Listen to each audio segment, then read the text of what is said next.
The internet has been subtly influencing the movie scene for the past decade, from fixing ugly Sonic to spawning movies that were made to be memed. However, I'd say no movie has been as connected to its internet origins as the Backrooms movie.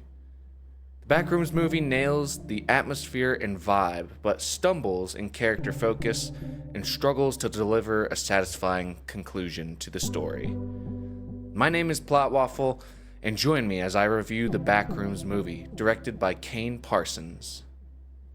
The Backrooms originated from an anonymous post on 4chan in 2019 of what looks like an old, empty office building. The post grew famous for its liminal aesthetic and another anonymous user commenting this: "If you're not careful and you no-clip out of reality in the wrong areas, you'll end up in the backrooms, where it's nothing but the stink of old moist carpet, the madness of mono yellow, the endless background noise of fluorescent lights at maximum hum buzz, and approximately 600 million square miles of randomly segmented empty rooms to be trapped in.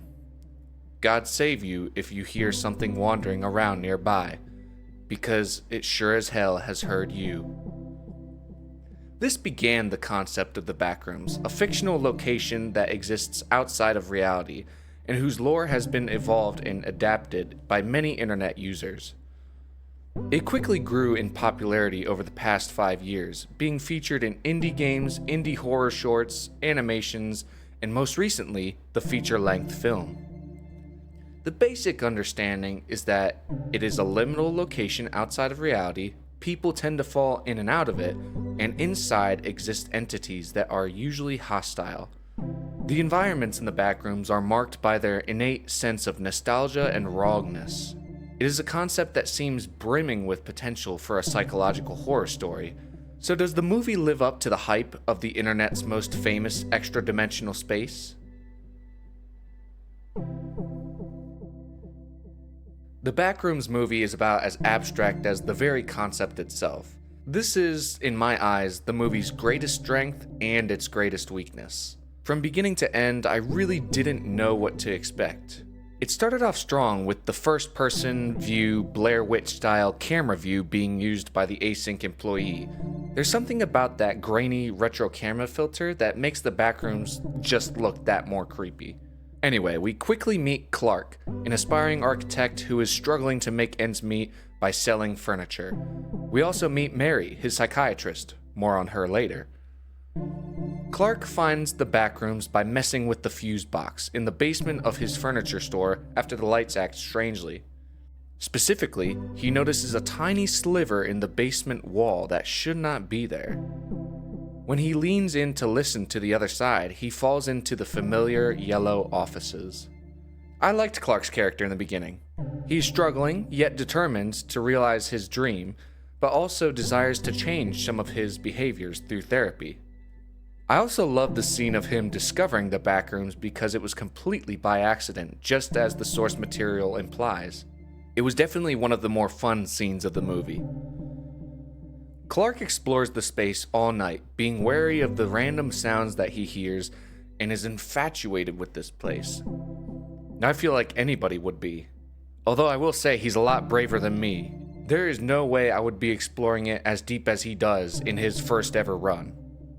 I will admit that at this point, this is where the movie really pulled me in. The sets here perfectly encapsulate the procedurally generated style of these liminal spaces, and the atmosphere and camera work are just so great. When Clark reveals his discovery to his therapist, he sounds absolutely insane. But then he decides to recruit his 2 employees, Kat and Bobby, to document the phenomenon and prove that he is telling the truth. I really liked Kat and Bobby in this movie, and I liked that they were able to bring back the first-person camera view. I kind of wish both of them had stuck around a little bit more for the movie. I think the movie's creepiest scenes take place whenever someone is holding the camera and we get to see what they're actually looking at. I wish the last leg of the movie could have brought back this first-person camera view, but I digress. After Clark gets trapped in the lower levels of the Backrooms, the movie shifts the protagonist role onto Mary.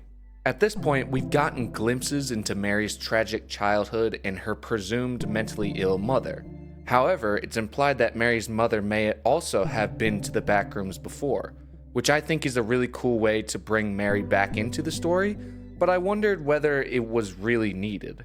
I feel like I would have been more invested if we had stuck with Clark as the main protagonist for the whole movie, and then bringing Mary in as a supporting character.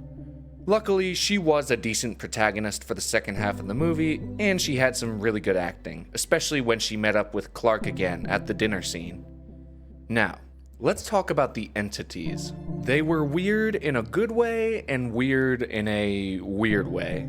The humanoid NPC-like entities with distorted figures did a great job of looking, moving, and behaving very uncanny. Honestly, they freaked me out when they first showed up. I liked the concept that Clark proposes in his rant that they're versions of real people who were just remembered wrong. I think it ties well with the nostalgic feeling that liminal spaces give off as a whole. Memories and misremembering seems to be a theme that pops up again and again when the Backrooms is brought up online. The main entity, though, presumably the one that acts as the main antagonist, was incredibly underwhelming. Its design was my least favorite part of the movie. I understand what they were going for, and maybe I had higher expectations for the design, but it just looks so goofy. I was really hoping for that blacked out, staticky creature that was as abstract as the NPCs, not so much a fan of the 8-foot-tall Captain Crunch. Another gripe I had with this movie is that the async employees, aka the hazmat guys, felt half-baked in this movie in particular.